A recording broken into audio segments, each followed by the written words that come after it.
नमस्कार, मुद्दा देख रहे हैं आप और मैं हूं आपके साथ ज्योति सांगवान। इन दिनों ईडी की नेताओं से पूछताछ से राजनीतिक पारा बढ़ गया है। विरोधी दल सरकार पर ईडी के दुरुपयोग करने, विरोधी दलों की आवाज को दबाने, दबाव की राजनीति करने के आरोप लगा रहे हैं। तो सरकार का कहना है कि ईडी केवल अपना काम कर रही है, ईडी जांच कर रही है।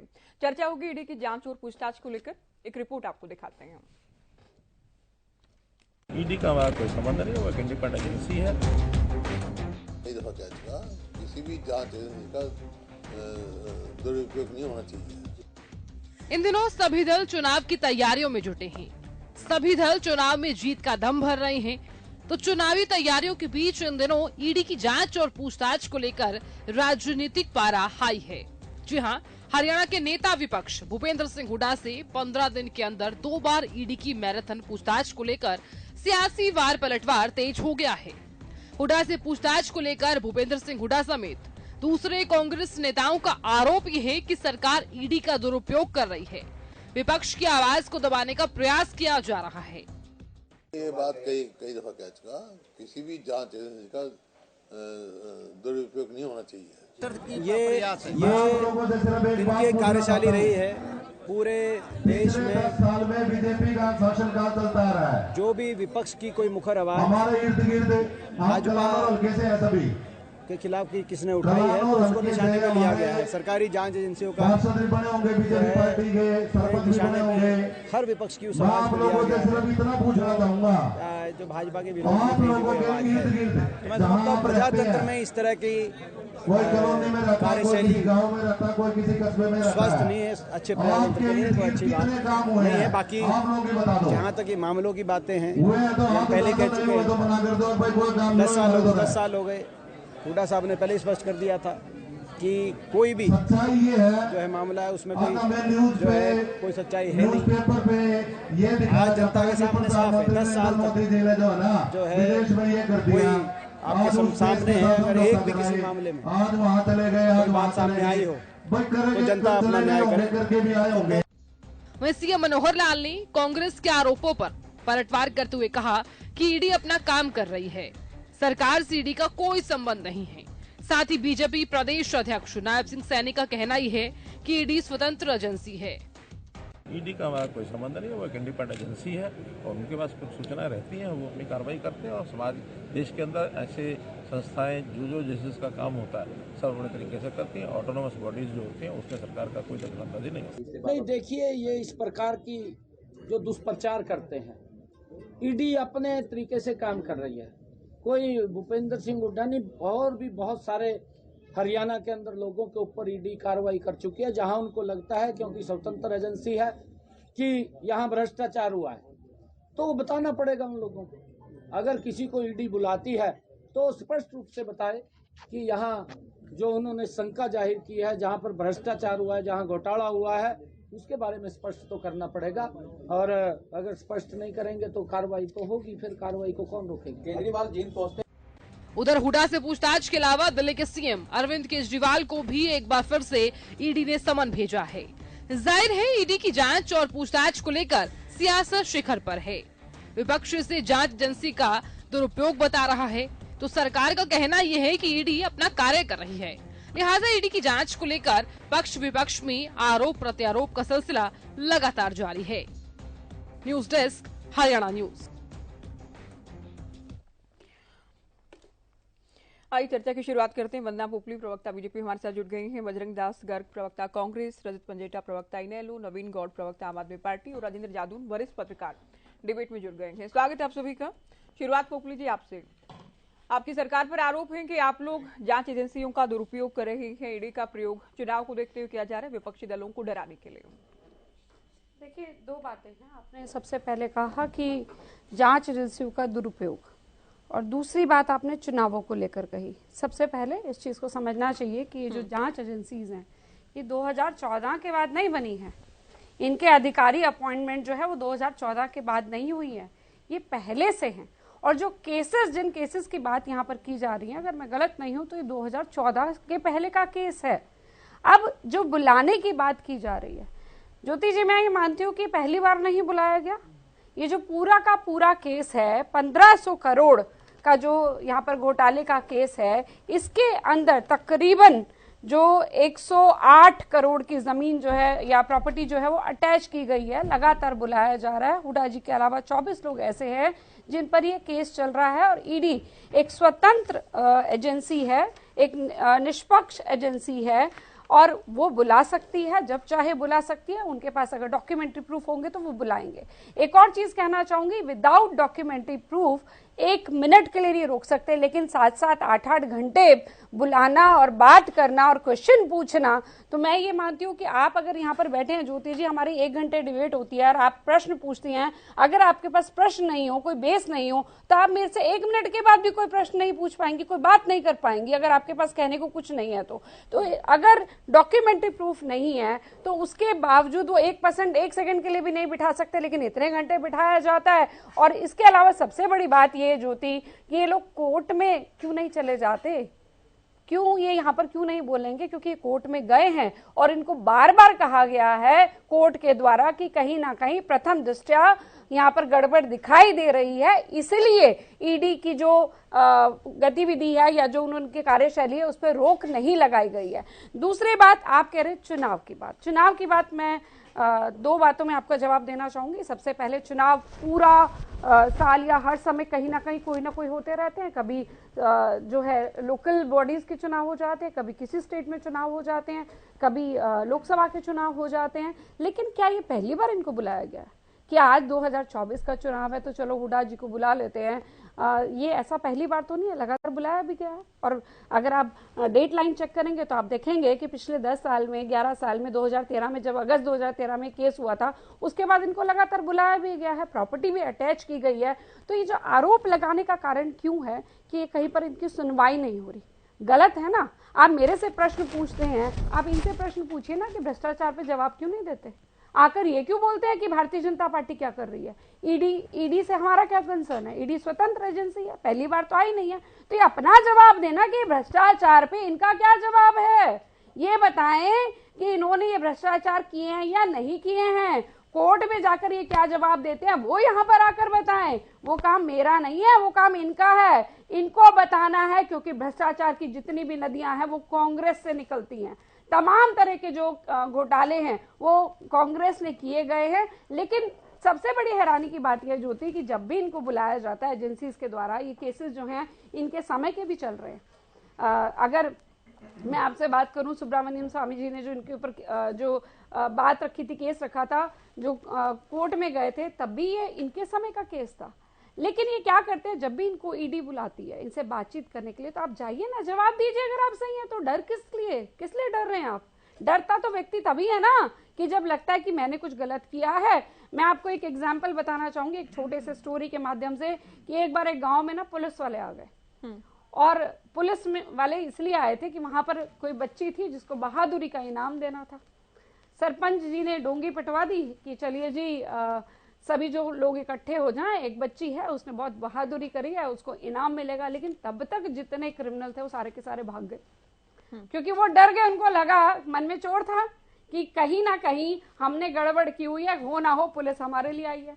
अब इनको ये थोड़ा पता कि बहादुरी का इनाम देने के लिए आई है। तो वही हाल इनका है कि ये अपना जवाब नहीं देते। अरे आप जवाब दीजिए ना, भ्रष्टाचार किया नहीं करा, जवाब ईडी को दो, कोर्ट में दो और मीडिया में भी दो। भैया किसने मना किया? हर बात के लिए मीडिया में आ जाते हो, उसका जवाब दो ना। भाग क्यों रहे हो? भारतीय जनता पार्टी पे क्यों आरोप लगा रहे हो?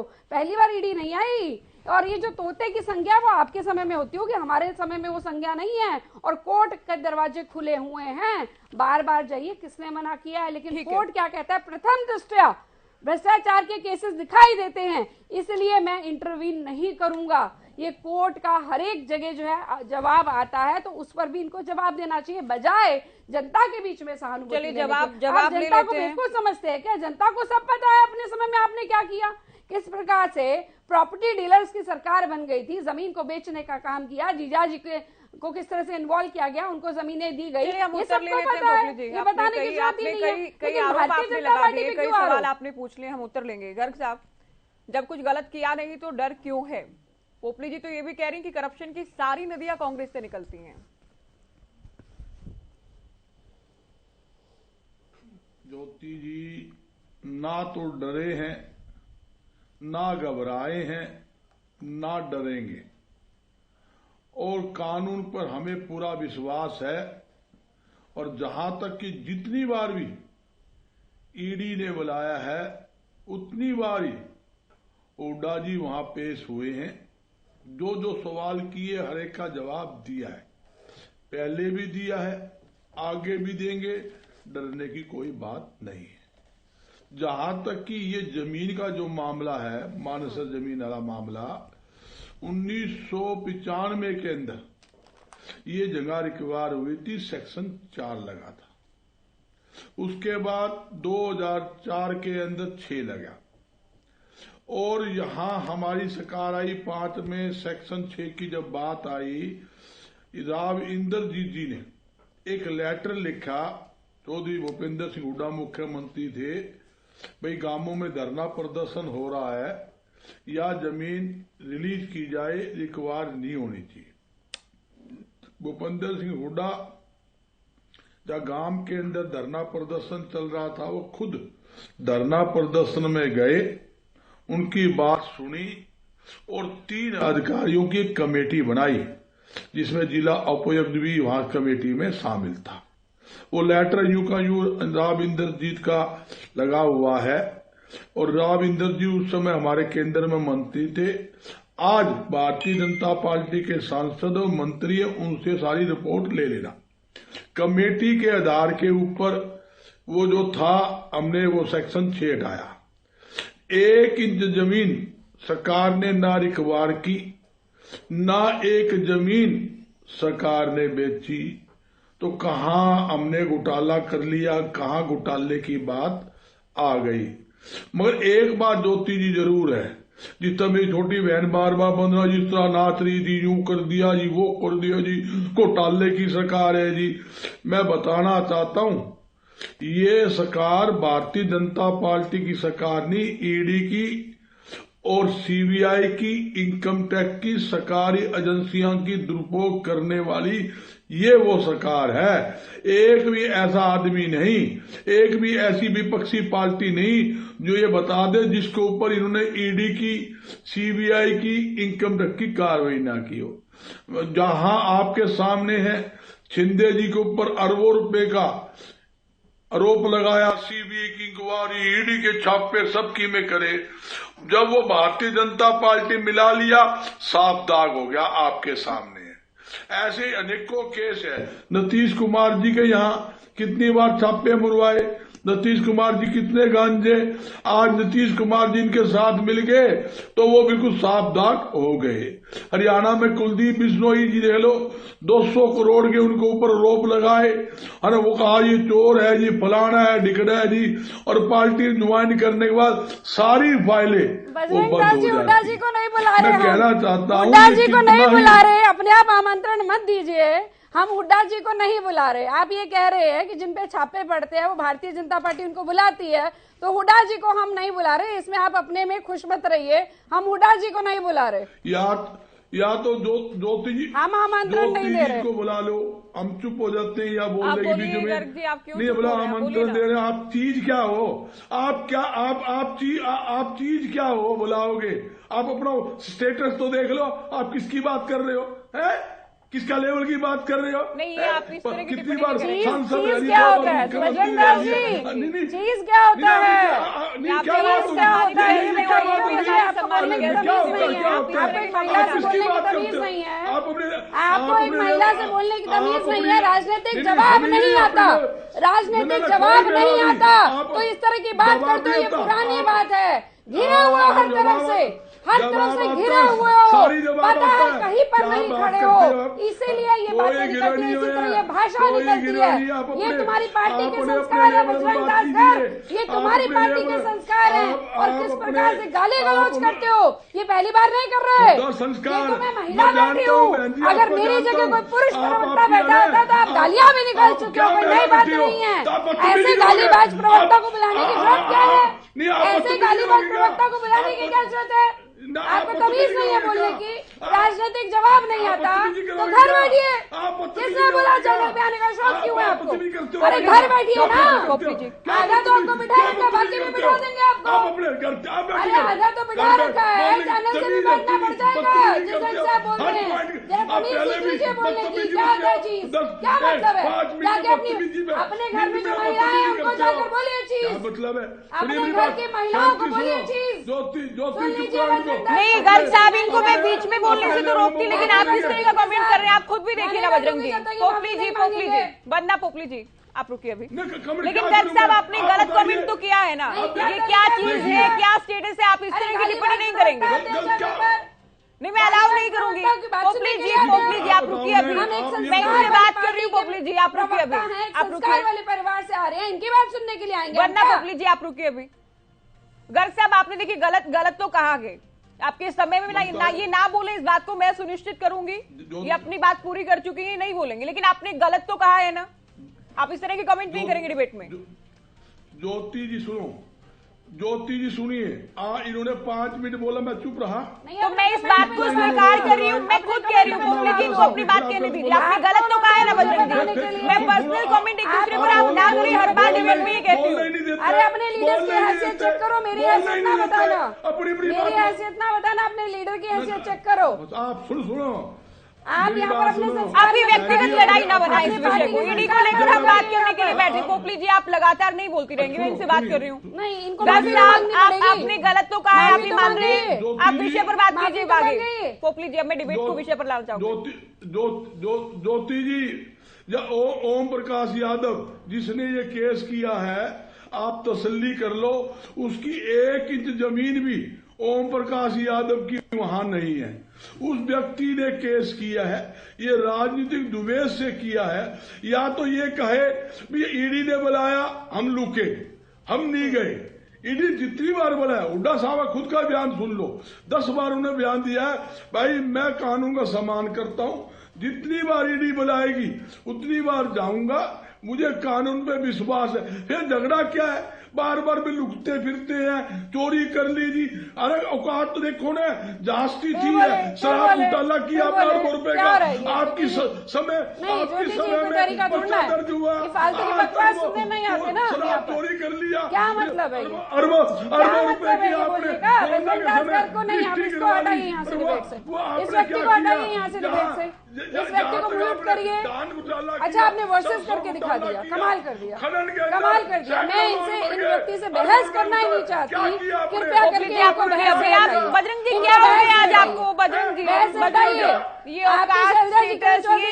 शब्दों का इस्तेमाल किए बिना भी तो आप डिबेट कर सकते हैं ना। सुनती होंगी हैसियत, आप इन शब्दों का इस्तेमाल नहीं। पोपली जी आप रुकिए। देखिए मैडम, एक तो आप बार बार बोल रहे हैं तो डिबेट बिल्कुल खराब हो रही है। दूसरा, आप गलत शब्दों का इस्तेमाल कर रहे हैं। बजरंग जी मैं अलाउ नहीं करूंगी। इनको मैं रोक रही हूँ ना, इनको रोकने के लिए मैं बैठी हूँ यहाँ पर।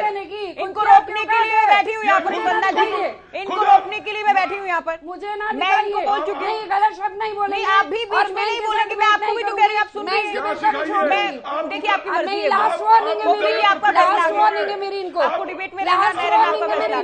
बजरंग जी आप रुकिए अभी, आप रुकिए। आप किस तरह के शब्दों का इस्तेमाल कर रहे हैं? क्यों डिबेट को खराब कर रहे हैं बजरंग जी? आप क्या संदेश दे रहे हैं पब्लिक को? पहले आप चीज कह रहे हैं, स्टेटस कह रहे हैं, फिर औकात कह रहे हैं। मैं बिल्कुल अलाउ नहीं करूंगी। आप अगले स्पीकर पे जाइए, इनका तो काम ही है, बताइए, बदतमीजी से बोलते हैं। आप शब्दों का आप ध्यान रखिए, आप शब्दों का ध्यान रखिए बजरंग जी। वंदना जी मुझे आप डिबेट करने दीजिए, मैं अपने तरीके से नहीं, ऐसे कैसे बोलेंगे? ये मैं इनको बोल चुकी हूँ, नहीं बोलेंगे और ये नहीं बोल रहे हैं। आप नहीं, आप डोमिनेट मत कीजिए। 2 बार हो गया, आप डोमिनेट नहीं करेंगे। 2 बार का मैं 10 बार टोक चुकी हूँ इनको। दूसरी 2 बार का मैं इनको 10 बार टोक चुकी हूँ। आपको शुरुआत में आपने विस्तार से उत्तर दिया, फिर ये बीच में अगर नहीं, आप बीच में भी नहीं बोलेंगे। आप दोनों ही गलत कर रहे हैं। आप बीच में नहीं बोलेंगे। आप नहीं, आप बीच में भी नहीं बोलेंगी। और आप भी ये शांत हो गए, ये धैर्य से बैठे। अब अगले प्रवक्ता के पास जाना है, क्या करना है मैं खुद डिसाइड कर लूंगी। पंजिटा जी, ईडी की पूछताछ को कैसे देख रहे हैं आप? एक तरफ तो भूपेंद्र हुड्डा ये भी कह रहे हैं कि हम सहयोग करने को तैयार हैं, हम जांच में साथ दे रहे हैं, दूसरी तरफ सवाल भी उठाए जा रहे हैं कि दुरुपयोग कर रही है सरकार। देखिए ज्योति जी, हमने 16 अगस्त 2014 को एक चार्जशीट दी थी। ये अकेला MP मानेसर का वाला मामला नहीं है। और भी मामले हैं जिसमें 14 के आसपास मामले तो सिर्फ जमीन घोटाले के हैं, लैंड एक्विजिशन के केसेस हैं जो स्कैम हुए हैं। तो इनको थोड़ा समझना पड़ेगा। बजरंग दास गर्ग जी को थोड़ा इस पे आते हैं, फिर ईडी की कार्रवाई के ऊपर बाद में मैं आपके प्रश्न का उत्तर दूंगा।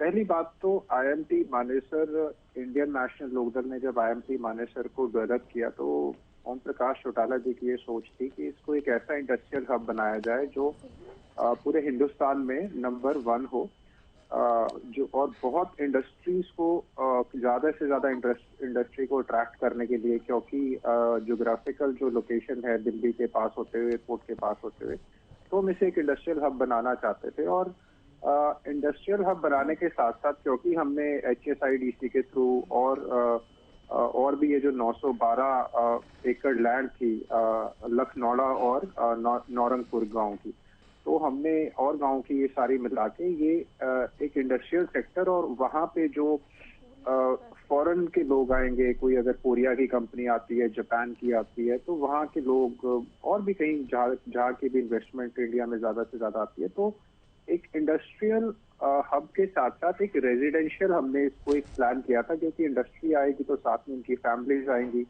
बाहर के लोग आएंगे। तो जब हमने इसको रेजिडेंशियल डेवलप किया था तो उस हिसाब से हमने किसानों को जो है वो रेट देने का काम किया था। लेकिन हुड्डा साहब ने क्या किया, या तो नोटिफिकेशन विड्रॉ करते, नोटिफिकेशन विड्रॉ नहीं करी, रेजिडेंशियल का जो रेट और कमर्शियल का जो मार्केट प्राइस है उसमें जमीन आसमान का अंतर है। उसमें अगर हम भी कमर्शियल में करते तो हम किसानों को जो है कमर्शियल का उस वक्त का जो मार्केट प्राइस है वो देते, साथ में प्लॉट मिलता और साथ में शोरूम की भी वहाँ पे एक सुविधा थी और हायर कंपनसेशन का भी था। तो हुड्डा साहब ने ना तो नोटिफिकेशन विड्रॉ किया और रेजिडेंशियल के रेट के अंदर जो है वहाँ पे जो किसानों की जमीन है उनको औने पौने दाम पे बिल्डरों को दे दिया। और CLU में क्या किया, तो चलो इनके आपस की हम तो कहते हैं कि CLU के एवज के अंदर गोरख धंधा बहुत पूरी कांग्रेस के जो पूरा राज था उसमें चला। तो उसमें क्या हुआ, रेजिडेंशियल में अगर आप कमर्शियल में करते हो तो जो हरियाणा के सरकार के राजस्व में है उसमें भी आपको जो है इन बिल्डरों को ज्यादा पैसे देने पड़ते हैं। इन्होंने उसका भी नुकसान किया।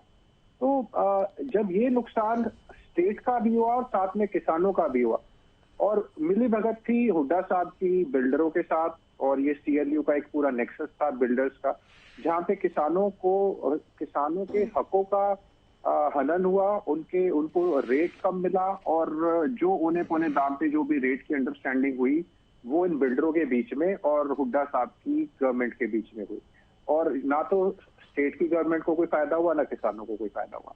अब उसके बाद आते हैं इसके सवाल के ऊपर, जैसे कि मैंने आपको बताया कि 16 अगस्त 2014 को माननीय गवर्नर महोदय कप्तान सिंह सोलंकी जी को हमने ये चार्जशीट सौंपी थी।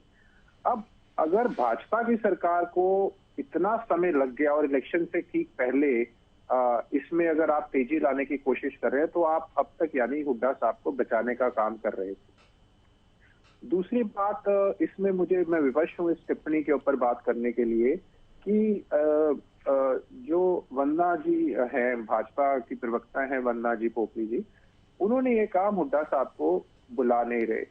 इस बात में मैं समर्थन करूंगा बजरंग दास गर्ग जी का कि हुड्डा साहब अगर कांग्रेस में जाना चाहें, भाजपा में जाना चाहें तो भाजपा मना नहीं करेगी।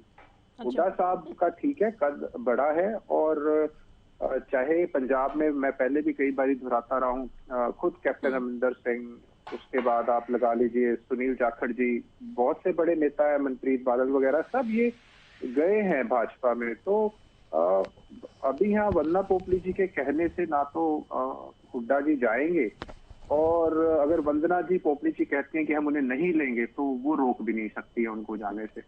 ठीक है, लेकिन ये पार्टी का स्टैंड तो रख ही रही है ना अभी, तो एटलीस्ट अभी तक कोई प्रयास तो नहीं किया गया। नहीं, पार्टी का क्या रुख है बताने के लिए तो वंदना जी हैं अभी यहाँ पर।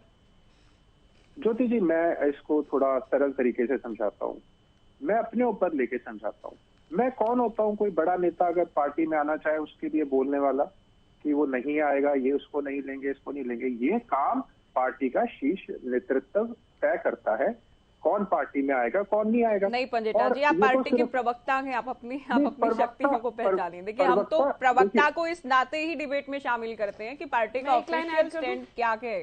और जब तक कोई भी नेता दल बदल नहीं कर लेता तब तक कम से कम कोई पार्टी नहीं कहती कि हम उनको शामिल करवाना चाहते हैं। आप नहीं ये शीर्ष नेतृत्व का इंटरनल मैटर होता है, ये हमारे एम्बिट में नहीं होता।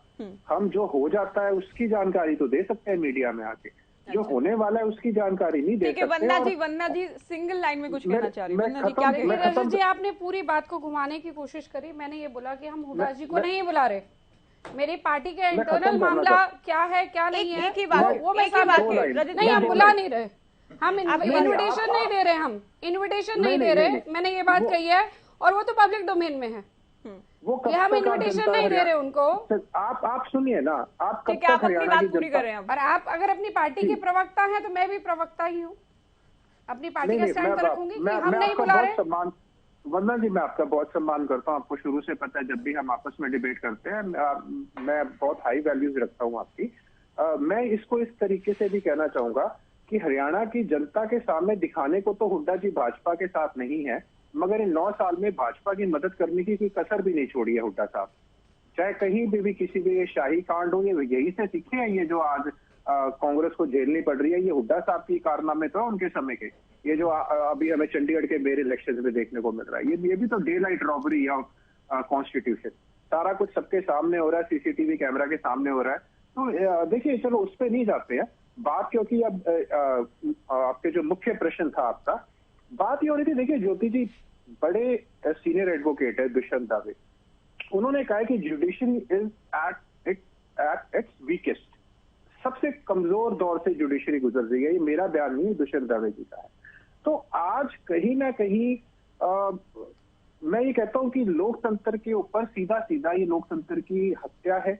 और अगर मैं ये नहीं कहता कि कांग्रेस के टाइम में नहीं हुआ, इनके टाइम में भी हुआ, इन्होंने भी बहुत मिसयूज किया इन पावर्स का, और इन पावर्स का आज भी मिसयूज ही किया जा रहा है। जब तक आपको इनकम टैक्सिंग डिपार्टमेंट है, उसकी क्रेडिबिलिटी है, अगर कहीं पे भी कुछ होगा तो वो पहले तो इनकम टैक्स डिपार्टमेंट ही डिटेक्ट करेगा उसको। ईडी सीधा जाके किसी के साथ भी आपके पास पूरे तथ्य नहीं है, कुछ नहीं है, इनका कन्विक्शन रेट बहुत ज्यादा कम है, बहुत ही जो जितने आप ये केसेस करते हैं उससे बहुत कम है। और ठीक चुनाव से पहले अकेले मुख्यमंत्री हम दिल्ली के ना ले, हम शिबू सोरेन जी की बात कर लें, उनके लिए ले लीजिए, पूरे विपक्ष को आपने एक तरीके से कोई ऐसा नेता नहीं छोड़ा जिसके ऊपर आपने ये ईडी का सीबीआई का दुरुपयोग करने का काम नहीं किया। लेकिन कुछ ऐसे भी नेता है, जब अब मैं बात करूंगा तो अजीत पवार जी का एग्जांपल दिए बिना मैं नहीं रह सकता, क्योंकि वो अगर नारायण राणे, छगन भुजबल हैं, उसके बाद आप मुकुल रॉय हैं, श्रीबिंदु अधिकारी हैं, हेमंत बिस्वा है, उसके बाद ये असम के मुख्यमंत्री अब जो भाजपा में आ चुके हैं ये हैं, पकड़ना तो इनको पकड़िए। अब इनके केसेस का क्या हुआ, कुलदीप बिश्नोई जी का क्या हुआ, मेहुल चौकसी जैसे लोग हैं उनको लेके आइए बाहर से, जो ठीक है पंजेटा जी, मैं अभी आम आदमी पार्टी को चर्चा में जोड़ लेती हूँ। नवीन जी, 5वां सवाल, 5 बार नोटिस, अब भी नहीं जा रहे हैं अरविंद केजरीवाल जी। सबसे पहले तो आपको, आपके सभी दर्शकों को और मेरे पैनलिस्ट साथी को हाथ जोड़ के विनम्र नमस्कार। 5वां सम्मान आया है और पता नहीं ऐसा क्यों लग रहा है कि ईडी जो है कॉर्पोरेट कंपनी की तरह, जैसे कॉर्पोरेट कंपनी में सेल्स के नंबर बढ़ाने के लिए बात होती है ना, कितने नंबर हो गए, कल कितने नंबर करोगे, नंबर बढ़ा रही है। और कहीं ना कहीं ऐसी कंडीशनिंग और ऐसी परसेप्शन बनाने की कोशिश करी जा रही है कि पता नहीं जी, इनके पास, आम आदमी पार्टी के नेताओं के पास तो सम्मन जा रहे हैं, ये लोग आ ही नहीं रहे, ऐसी परसेप्शन डेवलप करने की कोशिश करी जा रही है। मेरी साथी तो सम्मन तो जा ही रहे हैं अरविंद केजरीवाल, जा रहे हैं, पर इसके साथ साथ ये भी समझना जरूरी है कि हर सम्मन के बाद एक लेटर जा रहा है, एक सवाल पूछे जा रहे हैं कि अरविंद केजरीवाल द्वारा कि उनको किस कैपेसिटी में और किस रीजन से बुलाया जा रहा है। क्या उनको अक्यूज मान के बुलाया जा रहा है या उनको गवाह के हैसियत से बुलाया जा रहा है, आम आदमी पार्टी के संयोजक के हिसाब से बुलाया जा रहा है, या उनको दिल्ली के मुख्यमंत्री होने के हिसाब से बुलाया जा रहा है। और लोकतंत्र में मौलिक अधिकार है, जानने का अधिकार है किसी भी आदमी को कि उसको जो सम्मन भेजे गए हैं उसके पीछे कारण क्या है। तो ये 4 सम्मन जो है, सम्मन पे सम्मन, सम्मन पे सम्मन, सम्मन पे सम्मन, 1-2 और भेज लो, 2, 4, 10, 20 और भेज दो, उससे क्या हो जाएगा। आप पहले ही सम्मन का जवाब क्यों नहीं दे रहे? एक भी सम्मन का अभी तक जवाब, जो जिसके रिप्लाई में अरविंद जी ने सवाल पूछे हैं एनफोर्समेंट डायरेक्टरेट से, उसका एक का भी जवाब नहीं आया है। इसके पीछे क्या कारण है, इसकी मंशा समझिए। सिर्फ एक परसेप्शन डेवलप करने की कोशिश करी जा रही है भारतीय जनता पार्टी के उससे। दूसरी बात, वंदना पोपली जी हमारी साथी कह रही थी, तो ये इन्विटेशन आप ये कह रहे हैं बीजेपी भेज रही है, बीजेपी के दफ्तर में टाइप होके जा रहे हैं। अच्छा, हाँ। इससे अगली बात ये कह रही थी इन्विटेशन नहीं भेज रहे, बिल्कुल इन्विटेशन भेज रहे हो आप लोग। ईडी के माध्यम से, ईडी को इन्होंने ना इन्विटेशन बांटने वाली एक ऑर्गेनाइजेशन बना दिया है, ठीक है। इन्होंने कहाँ कहाँ ईडी के माध्यम से भेजे हैं इन्विटेशन, मैं बता देता हूँ। इन्होंने नारायण राणे जी को भेजे, 300 करोड़ का मनी लॉन्ड्रिंग का घोटाला था, वो इन्विटेशन एक्सेप्ट भी हो गया।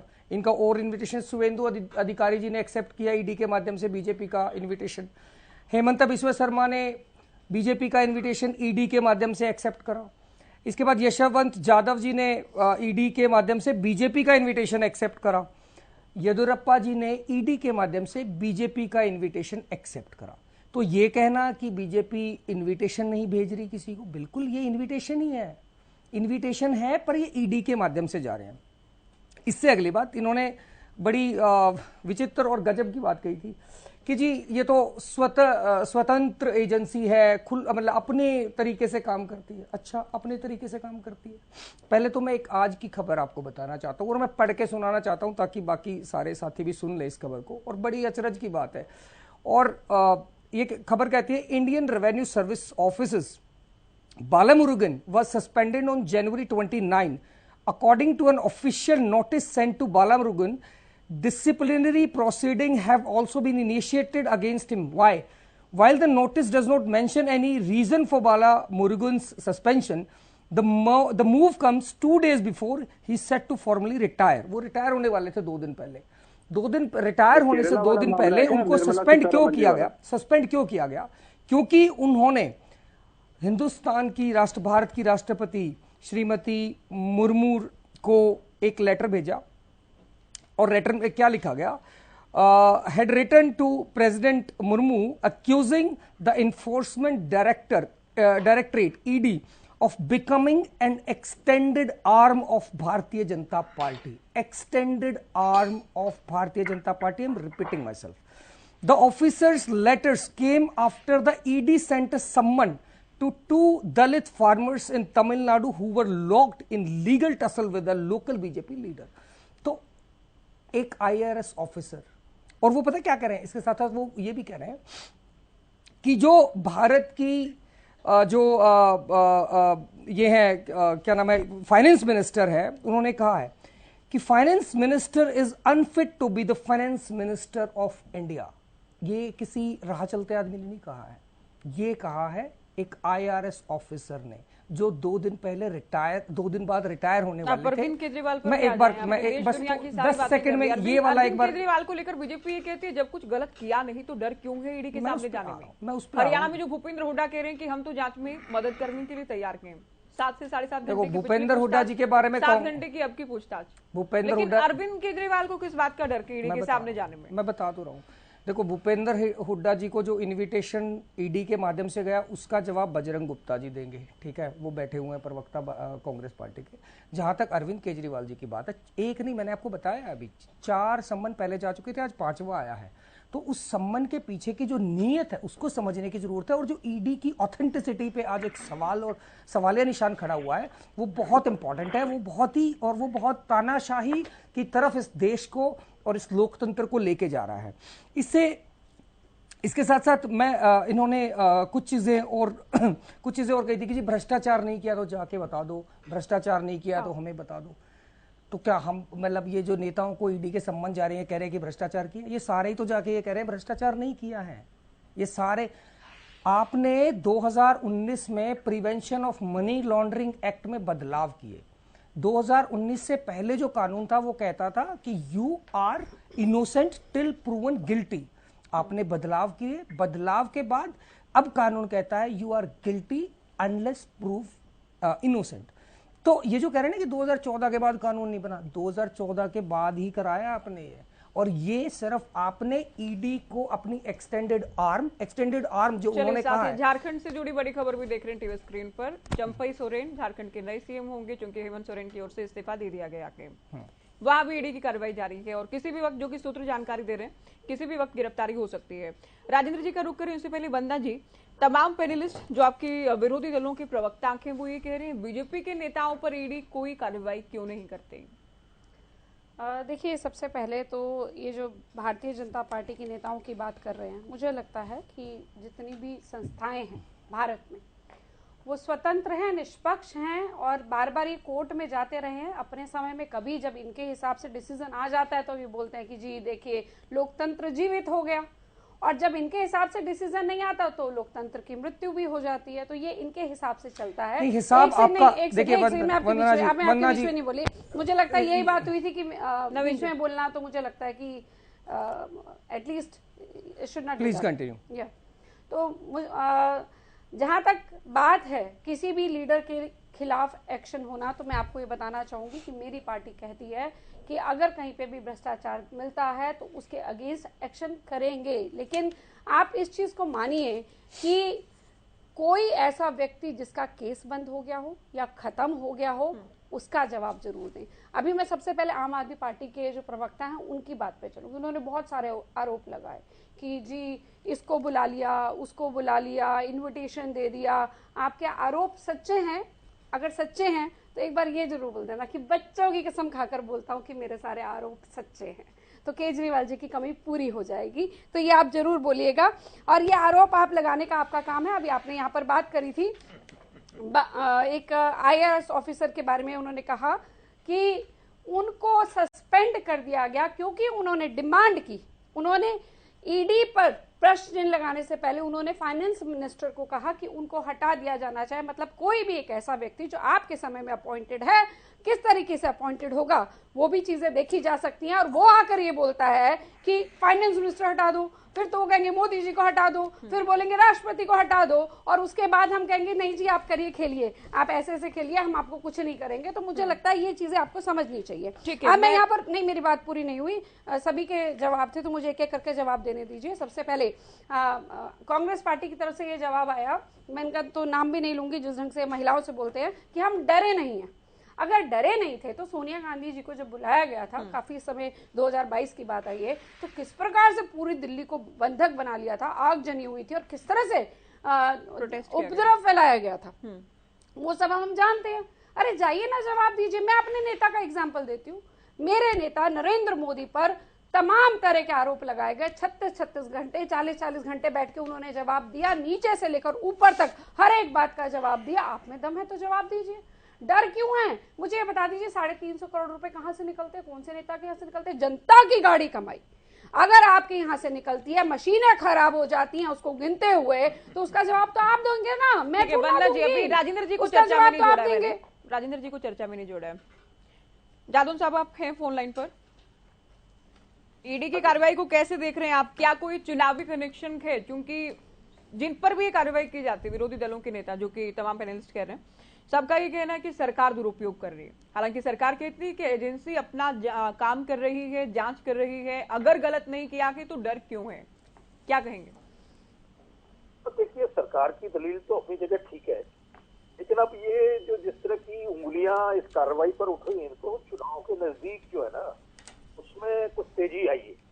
हालांकि ये सारे मामले पहले से चल रहे थे। बिहार में जो लैंड फॉर जॉब जो चल रहा था, स्कैम लालू परिवार का, या ये हेमंत सोरेन के जमीन से जुड़ा हुआ मामला जो है, उसकी खरीद फरोख्त का मामला है, वो भी चल रहा था। और ये आम आदमी पार्टी के नेताओं के मामले भी पहले से चल रहे हैं। लेकिन अब चूंकि चुनाव के करीब ये कार्रवाई कुछ तेज हुई है, तो उसकी एक दो तरह की स्क्रूटनी हमारे यहाँ होती है आजकल।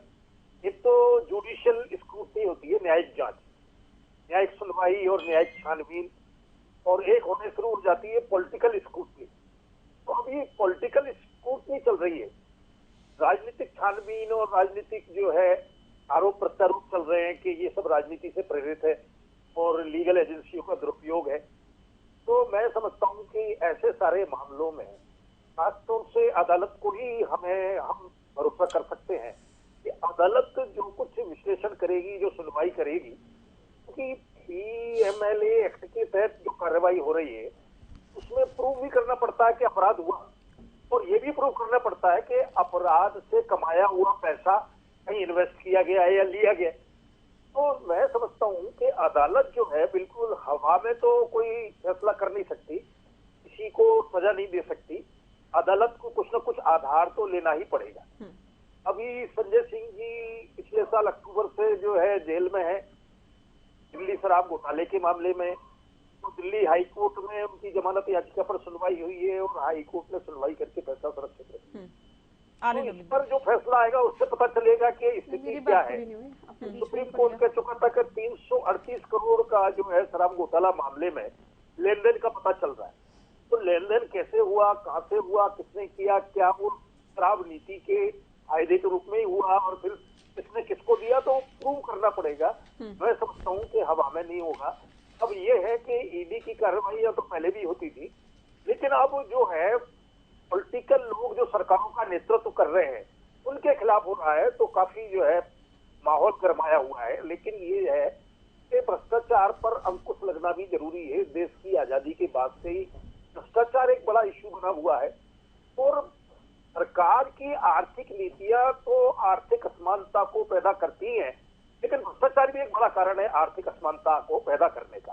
कि जिसको अवसर मिला, जिसके हाथ में सत्ता है, वो मनमाने तरीके से अगर पैसा अर्जित कर ले तो वो दूसरे लोगों के हिस्से का पैसा जो है उसकी जेब में जा रहा है। तो इस पर नियंत्रण होना चाहिए। इससे समाज में भी विसंगतियां पैदा होती हैं और देश भी पिछड़ता है, क्योंकि विकास की रफ्तार जिस तेजी से होना चाहिए भ्रष्टाचार उसको एक तरह से बिल्कुल धीमा कर देता है। आपके पास विस्तार बात मैं आऊंगी अभी काउंटर में जिनको कुछ लेना। 10 सेकंड आपने मेरी बात तो पूरी होने नहीं दी। 10 सेकंड में लेना चाहता हूँ। आपने बीच में कहना था उसके लिए मैंने वक्त दिया था। बजरंग जी के बाद आपके पास मुझे समय भी कम मिला था, मैं 10 सेकंड केवल लेना चाहता हूँ। नवीन जी रुकिए, अभी रुकिए, बजरंग जी भी बहुत देर से इंतजार कर रहे हैं। बजरंग जी बोलिए आप।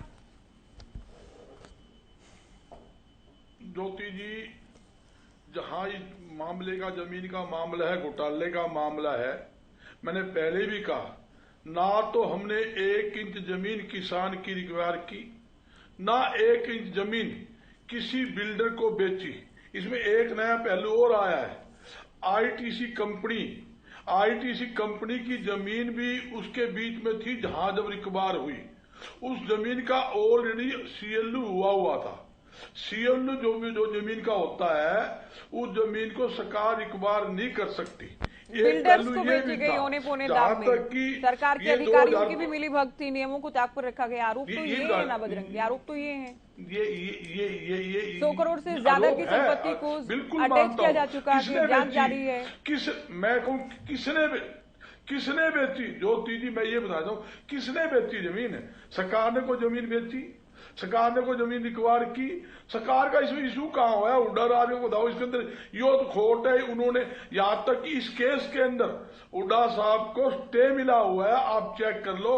हाई कोर्ट से स्टे मिला हुआ है, जबकि भारतीय जनता पार्टी 2005 से लगातार क्या कहती है रही है, हुड्डा साहब को जेल भेजेंगे, जेल भेज। 9.5 साल हो गए। ये एक ही रट गाते गाते भी भ्रष्टाचार कर रखा है, जमीन घोटाला कर रखा है। 9.5 साल हो गए ये जेल भेजते भेजते मुंगेरी लाल के सपने देख रही है। मैं एक बात पूछता हूँ, सारा देश चोर, एक सिर्फ भारतीय जनता पार्टी ईमानदार है? एक भी कार्रवाई बता दो। इतने करोड़ों अरबों रुपए घोटाले केंद्र सरकार में, इनकी सरकार में, मध्य प्रदेश में जगह जगह हुए, हरियाणा में हुए, एक पर कोई कार्रवाई हुई? किसी ईडी ने इनको बुलाया हो? किसी को इन्होंने नोटिस दिया हो? यहाँ तक कि भारतीय जनता पार्टी ने करोड़ों अरबों रुपए लगाकर हरियाणा के नहीं पूरे देश के अंदर 5 स्टार 7 स्टार इन्होंने कार्यालय बनाए। पैसे कहां से आ गए भाई? वो इनके पास पैसे थे क्या? वो सब भ्रष्टाचार फैला कर लोगों से पैसे। रिकॉर्ड की बात है, इसमें लुकाने की जरूरत, सारा देश देख कर रहे ये पैसे कहाँ से आए। ठीक है बजरंग जी, अभी कम ही समय में अपनी अपनी बात करेंगे सभी। क्या है जो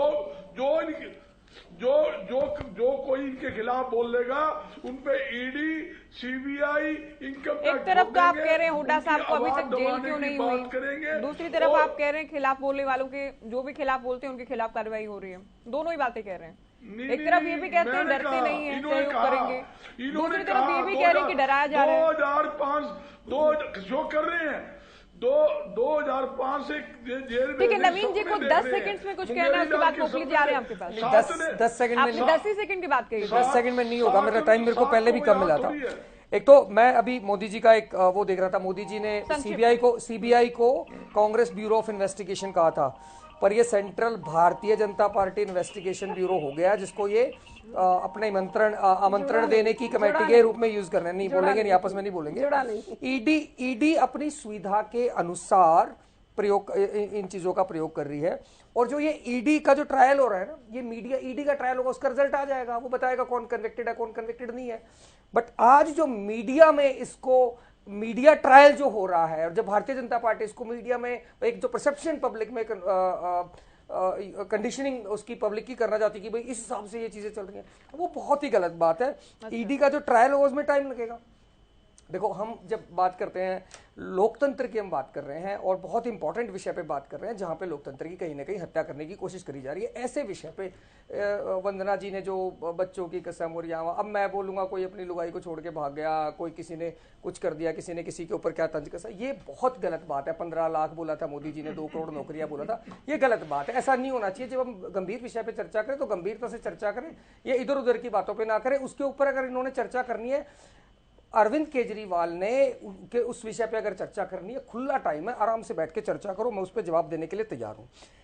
रोहतक के सांसद डॉक्टर अरविंद शर्मा जी ने 300 करोड़ रुपए का घोटाले का एलिगेशन लगाया रोहतक के जो एक्स एमएलए थे उन पे।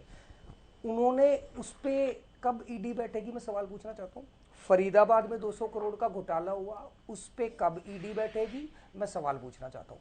ये ईडी सारे उन नेताओं पे कैसे, अच्छा एक समझिए कितना देखिए कौन सी डॉक्यूमेंट्री। वंदना जी, मैं बिल्कुल नहीं बोल रहा ना आपके बारे में, नहीं आपने 10 सेकंड बोला था, बहुत लंबा टाइम हो गया। Last 10 second. अच्छा एक चीज और, अंतिम बात, और ये पब्लिक को भी मैं चाहता हूँ सुने और समझे इस बात को, कि हर वो नेता कैसे ईडी के चुंगल से निकल जाता है, वो बीजेपी ज्वाइन करती है। बस इससे कह रहे जांच बंद नहीं होती, अब ईडी की मर्जी है, 3 साल बाद बुलाती है, 4 साल बाद बुलाती है, अपनी सुविधा के अनुसार। मैंने तभी बोला ना, सेंट्रल बीजेपी इन्वेस्टिगेशन ब्यूरो है। मैं जवाब दे दूं, ऐसा तो नहीं कि केस ही बंद हो गया। केस बंद नहीं हुआ ना, वो ठीक है, अब जब मन करेगा तब खोल लेंगे, पैनल पर ब्लैकमेल करने के लिए जब मन करेगा। मैं जवाब दूं। देखिए ज्योति, किस तरह से गिरगिट की तरह रंग बदले जाते हैं। सुनिए, राहुल गांधी जी कहते हैं कि केजरीवाल भ्रष्ट है, सिसोदिया को जो लिकर केस में भेजा गया वो सही किया गया। वो ममता बनर्जी पर भ्रष्टाचार के आरोप लगाते हैं, पंजाब में कांग्रेस के जो नेता है उनको जेल में भेजा जाता है, तब ये प्रश्न नहीं उठाते आपस में। ये जब घोटालों की डिफेंस डील करनी होती है तब एक हो जाते हैं, एक वहां पर दिखाई देते हैं। और एक बात बता दीजिए, बार बार चुनाव करते हैं, दिल्ली के मंत्री जब जेल में गए तब कौन से चुनाव थे, उसका भी जवाब यहाँ पर दे दीजिए। मैं एक चीज और कहना चाहूंगी कि यहाँ पर अगर किसी राजनीतिक बात का जवाब पारिवारिक जवाब देते हैं, जो आप लुगाई वर्ड इस्तेमाल कर रहे थे, ये सबसे गलत बात है। क्या बच्चों की कसम खाकर कांग्रेस के साथ नहीं गए क्या?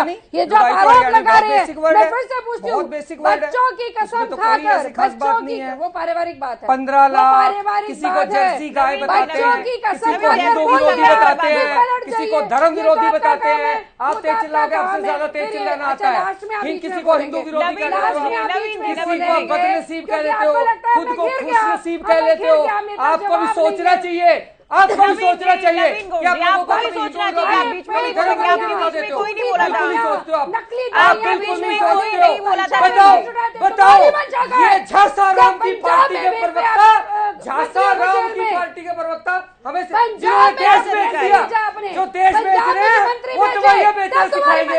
देश बेचने वाला दवाइयां बेचना पंजाब में जब आपने भेजे जेल में, तब वो दवाइयां बेचना सिखाएंगे। वो दवाइयों की बात करेंगे, लोगों को मारने वाले, आम आदमी पार्टी के प्रवक्ता, सेल बेच दी, अरे तुमने ये हमें दवाइयां बेचना सिखाएंगे, चाय बेच के देश बेचने वाले दवाइयां बेचने में जान देंगे। बताओ, ये भारतीय जनता पार्टी के प्रवक्ता है, ये हमें दवाइयां बेचना सिखाएंगे, ये हमें दवाइयां बेचना सिखाएंगे। इनको जेल में देश जाने को के लिए लूट तैयार रहो।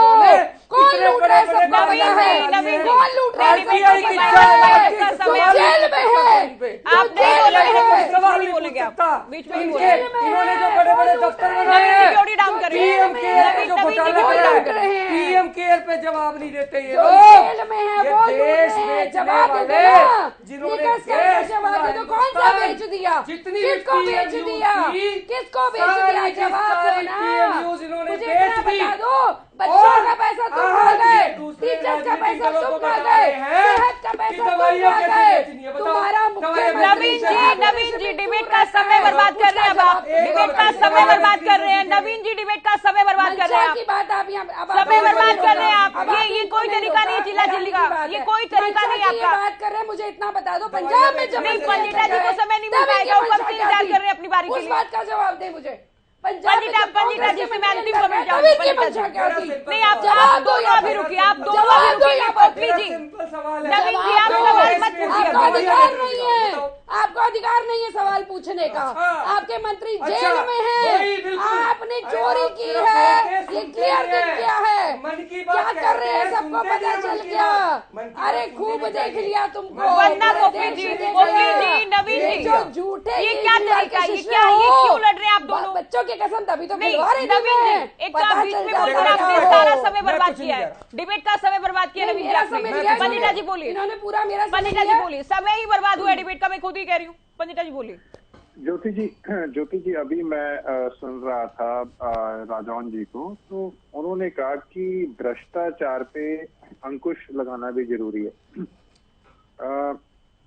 10 साल से भारतीय जनता पार्टी सत्ता में है और विपक्ष के ऊपर विपक्ष मतलब जो सत्ता में ही नहीं है वो लोग भ्रष्टाचार कर रहे हैं, जो सत्ता में है ही नहीं है, और उनपे भ्रष्टाचार के उनको जेल में डाल के भ्रष्टाचार पे तो अंकुश लगाया जा रहा है। और जो सत्ता में है वो सारे के सारे या तो दूध के धुले हैं और वो पाक साफ हैं और कोई उनपे केस नहीं है। किसी भाजपा के नेता पे कोई कुछ नहीं है, कोई केस नहीं। और जो सत्ता में जो है ही नहीं कोई 10 साल से, कोई 20 साल से, वो लोग भ्रष्टाचार कर रहे हैं। मतलब जनता के हलक, मतलब ये कैसे बात जनता के हलक से उतरेगी? आप ये बात कौन पचा सकता है कि जो सत्ता में विपक्ष में बैठे लोग हैं वो तो भ्रष्टाचार कर रहे हैं, और सत्ता में जो सरकार है पिछले 10 साल से, सरकारों के दौरान का विपक्ष में रह के कौन कर सकता है? अच्छा, मतलब अभी उल्टा सा वाला मामला ये भी तो 2004 और 7 के दौरान का है ना पंडिता जी। हाँ बिल्कुल, मैं बात आपकी समझ गया। हाँ बिल्कुल, अब ये मतलब आप ये कहना चाहते हैं कि जब भाजपा सत्ता से बाहर जाएगी तब भाजपा के भ्रष्टाचार का, जो मैंने कहा शुरू हुआ था कांग्रेस का भी, कोई भी पार्टी सत्ता में रहकर जो करती है उसके बाद अगली पार्टी सत्ता में आकर, अब जो कि बीजेपी कर रही है, हालांकि आप लोगों का सवाल भी, ये भी एक सवाल तो उठता है कि बीजेपी नेताओं के खिलाफ क्यों नहीं हो रही कार्रवाई। हाँ, ये बार-बार सवाल आप लोग उठाते हैं। जो आपने बात कही वो वही बात मैं चाह रहा था कि आप कहे। बिल्कुल मैं आपकी बात से सहमत हूँ। तो अगर जनता को देखना है कि भ्रष्टाचार क्या होता है, और ऐसे देश के ऊपर मतलब सारे प्रधानमंत्री मिलके भी इतना कर्ज नहीं ले पाए जितना कर्ज पिछले 9.5-10 साल में भाजपा ने ले लिया। 205 लाख करोड़ का, सारे के सारे, इससे पहले वाजपेयी जी भी थे, उनकी तब सब मिला के प्रधानमंत्रियों ने कितना कर्ज लिया? मात्र 55 लाख करोड़। और अकेले मोदी जी ने ले लिया 155 लाख करोड़। और अगर आपको भ्रष्टाचार कहाँ से होगा? भ्रष्टाचार अगर तो आपका खजाना भरा हुआ है तो आपको वर्किंग करनी आती है, आपको गवर्नमेंट रन करनी आती है। लेकिन अगर आपका जो खजाना है वो तो भरा हुआ खाली हो गया, उसके ऊपर से आपने 205 बजट आने वाला है, इस पर चर्चा जब कांग्रेस विधानसभा में मुख्यमंत्री जी आप ईमानदार, ये मेरे नेताओं मैं जादून जी से आखिरी कमेंट चाहूंगी। प्रशंसा दी जाती है, ये विपक्षी राजेंद्र जादून जी आपका आखिरी कमेंट। अब आप बोलते रहिए इस चीज को कि नेताओं देखिए, इनको सबसे कम टाइम मिल पाया, राजेंद्र जी को सबसे कम टाइम मिल पाया। एक्शन हुआ था, आपके समय में केस शुरू हुआ था, ये सबको मालूम है। आपके समय में केस शुरू हुआ था, जो आपकी पार्टी के नेताओं पर हुआ था वो आपके समय में हुआ था। जब मेरी पार्टी के नेता को कहा जाता है विधानसभा में खड़े होकर कि मुख्यमंत्री जी आप तो ईमानदार हैं, जब ये कहा जाता है तो मैं मानती हूँ कि सबसे बड़ी बात है। मोदी जी पर कोई 1 रुपए का निशान नहीं है, मुख्यमंत्री जी पर कोई 1 रुपए का निशान नहीं है। 8,500 रुपए के ईमानदार जी को बोलो चुपचाप बैठ जाए, झूठे कट्टर ईमानदार। ये कहते हैं मैं बहुत इम्पोर्टेंट हूँ। अरे जिसके नंबर, जिसके जो वोट है, इतना बुरा हाल है कि वोटों का जमानत जब्त है, जिसकी जमानत जब्त है वो बीच में बोलते हैं, जो कट्टर झूठे ईमानदार है वो बीच में बोलते हैं। अब आप इनको चुप नहीं कराएंगे, अब आप इनको चुप नहीं कराएंगे ज्योति जी। मुझे बहुत बार वाइंड अप के लिए कमांड मिल चुकी है, वाइंड अप मुझे वाइंड अप करना होगा पृथ्वी जी, ऑलरेडी ज्यादा टाइम मिल चुके हैं आप लोग। कौन सा असर है ये बता दीजिए, किसी तरह का कोई असर नहीं होगा। नहीं ज्योति जी ये गलत बात मैं तो मुझे तो वाइंड अप के लिए कमांड मिलने के बाद भी मैं आपको टाइम दे रही हूँ, ये कौन सा असर है? वाइंड अप के लिए कमांड मिलने के बाद भी आपको टाइम दे रही हूँ, ये कौन सा असर है? आप लोगों के लिए जनता डिसाइड करेगी। बहुत शुक्रिया आप सभी का, आप लोगों ने वक्त दिया, बहुत शुक्रिया। तो चर्चा ईडी की जांच को लेकर उठ रही सवालों को लेकर की फिलहाल दीजिए इजाजत, नमस्कार।